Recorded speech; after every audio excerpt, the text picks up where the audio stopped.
ನೆಹೆಮಿಯ ಕೂಡ ಇಸ್ರಾಯೇಲ್ ದೇಶಕ್ಕೆ ಪ್ರಾಕಾರ ಕಟ್ಟಬೇಕಂತ ಹೇಳಿ ಬರ್ತಾನ. ಇಸ್ರಾಯೇಲ್ ದೇಶಕ್ಕೆ ಪ್ರಾಕಾರ ಇರೋದಿಲ್ಲ. ಪ್ರಾಕಾರ ಇಲ್ಲ ಅಂದ್ರೆ ಏನಾಗ್ತದೆ ಹೇಳು, ಶತ್ರು ಬಂದು ದಾಳಿ ಮಾಡ್ಬಿಡ್ತಾನ.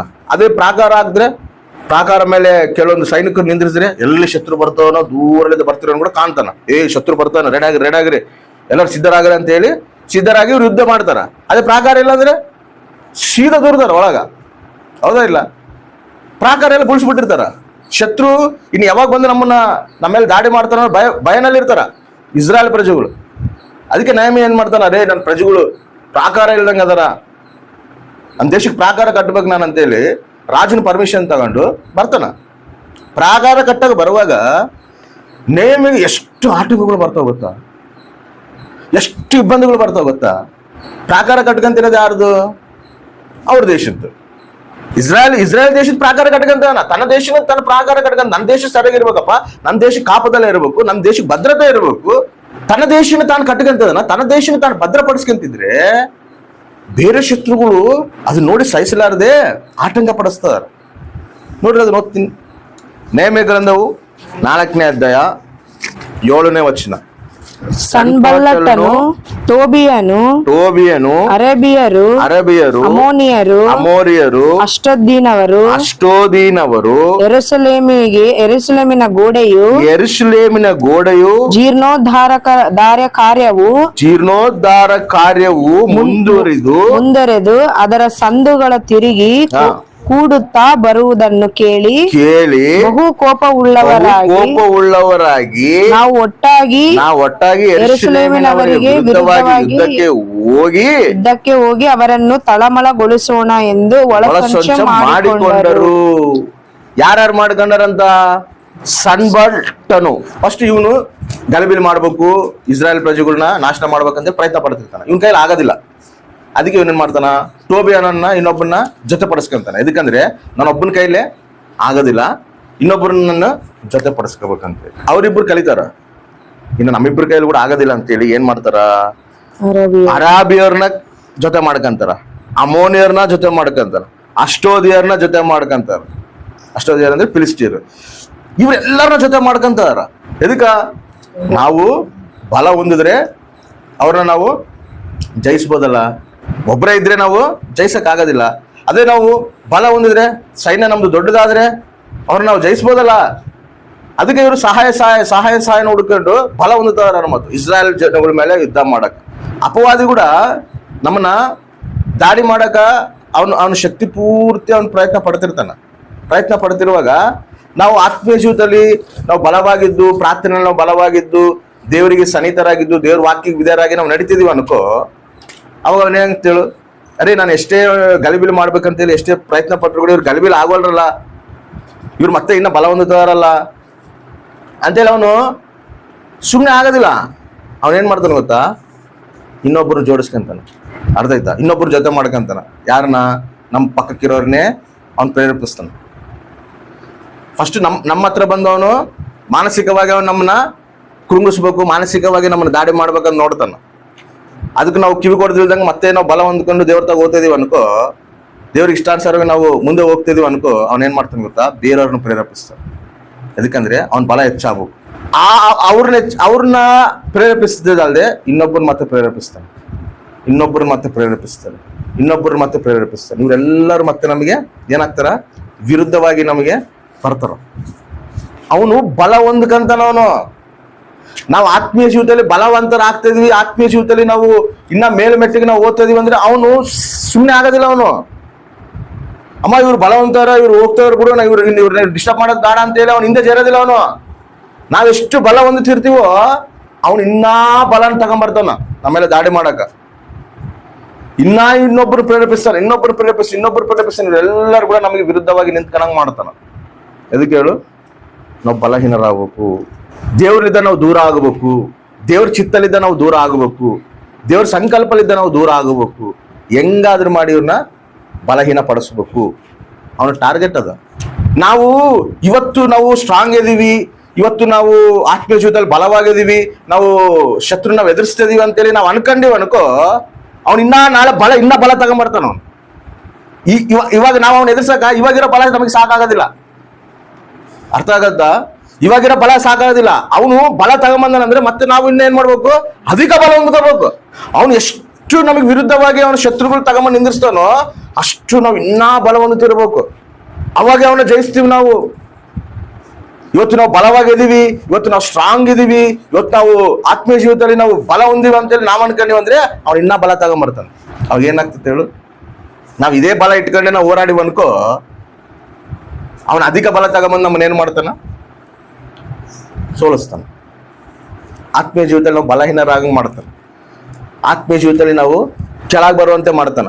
ಮೇಲ್ಮೇಲಂಗ್ ನಮ್ಮನ್ನ ಎಲ್ಲಿಗೆ ತರ್ತಾನ, ಬಲಹೀನ ಸ್ಥಿತಿಗೆ ತರ್ತಾನ.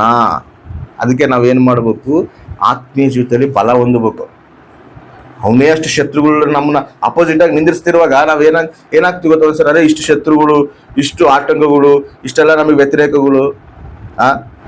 ಎದಕ್ಕಪ್ಪ ಅಂದ್ರೆ, ಎದಕ್ಕ ಅಂತ ಹೇಳಿದ್ರೆ ನಾವು ಹೋರಾಡ್ತಿರೋದು ಮನುಷ್ಯರ ತಗಲ್ಲ, ನಾವು ಹೋರಾಡ್ತಿರೋದು ಅಂಧಕಾರ ದುರಾತ್ಮಗಳು ತಾವು ಹೋರಾಡ್ತಾ ಇದೀವಿ ಅಂತ ಹೇಳೋಣ. ಇಲ್ಲ ನಾನು ಹೋರಾಡ್ತೀನಿ ಅಂದನ, ನಾವೇ ಹೋರಾಡ್ಬೇಕು.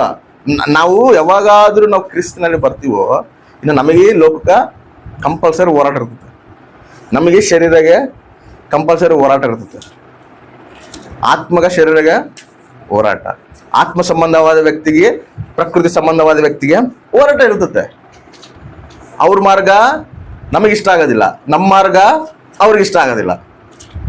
ಈ ಹೋರಾಟ ಇದ್ದೇ ಇರ್ತದೆ. ಅದಕ್ಕೆ ಹೇಳ್ತಾನ, ನಾವು ಹೋರಾಡ್ತಿರೋದು ಮನುಷ್ಯರ ತಗಲ್ಲ, ಅಂಧಕಾರ ದುರಾತ್ಮಗಳತ ನಾವು ಹೋರಾಡ್ತಾ ಇದೀವಿ. ಅಂಧಕಾರ ದುರಾತ್ಮಗಳತ ನಾವು ಹೋರಾಡ್ತಿದೀವಿ ಅಂದ್ರೆ ನಮಗೆ ಇವಾಗಿರೋ ಶಕ್ತಿ ಸಾಲದು. ದಿನ ಆತ್ಮೀಯ ಜೀವಿತದಲ್ಲಿ ನಾವು ಬಲ ಹೊಂದಬೇಕು. ಬಾರಿ ಮಂದಿ ಇವತ್ತಿರೋ ಶಕ್ತಿ ನಾಳೆ ಇರೋದಿಲ್ಲ, ಆಮೇಲೆ ನಾಡದ್ದಿರೋದಿಲ್ಲ, ಆಮೇಲೆ ಇನ್ನೊಂದು ನಾಡದ್ದಿರೋದಿಲ್ಲ. ಅವೇನಾಗ್ತೈತೆ ಹೇಳು, ಒಂದು ಟೈಮಲ್ಲಿ ನಾನು ಪ್ರಾರ್ಥನೆ ಮಾಡ್ತಿದ್ದೆ, ಒಂದು ಟೈಮಲ್ಲಿ ಭಕ್ತಿ ಪರಳಾಗಿದ್ದೆ, ಇವಾಗ ಇಲ್ಲ. ಎದಕ್ಕಿಲ್ಲ? ಅಪವಾದ ಏನ್ ಮಾಡೋಣ, ದಾಡಿ ಮಾಡೋಣ, ಆತ್ಮೀಯ ಜೀವಿತನ ಬಲಹೀನ ಪಡಿಸೋಣ. ಅವಾಗಿರೋ ಶಕ್ತಿನೇ ನಾವು ಇಟ್ಕೊಂಡು ನಾವು ಹೋರಾಡೋದಲ್ಲ. ಇವಾಗ ಶತ್ರು ಬಲ ಹೊಂದೇನ, ಶತ್ರು ಸೈನ್ಯ ಹೆಚ್ಚಾಗತ್ತೆ. ಶತ್ರು ಸೈನ್ಯ ಹೆಚ್ಚಾಗತ್ತೆ ಅಂದ್ರೆ ನಮ್ಮ ಆತ್ಮೀಯ ಜೀವಿತ ಕೂಡ ಬಲ ಹೊಂದಬೇಕು. ದಿನ ಆತ್ಮೀಯ ಜೀವಿತ ನಮ್ಮನ್ನು ಬಲಪಡಿಸ್ಕೋಬೇಕು. ಆತ್ಮೀಯ ಜೀವಿತದಲ್ಲಿ ನಾವು ಶಕ್ತಿ ಹೊಂದ್ಕೋಬೇಕು. ದೇವ್ರ ಶಕ್ತಿ ಕೇಳ್ಬೇಕು, ಅಭಿಷೇಕನ ಕೇಳಬೇಕು, ದೇವ್ರ ಬಲ ಕೇಳಬೇಕು. ಕೇಳಿ ನಾವು ಹೋರಾಡಿದ್ರೇನೆ ನಾವು ಜಯಿಸ್ತೀವಿ. ಇಲ್ಲಾಂದ್ರೆ ಬರ್ತಾ ಏನಾಗ್ತೀವಿ, ಬಲಹೀನರಾಗ್ತೀವಿ.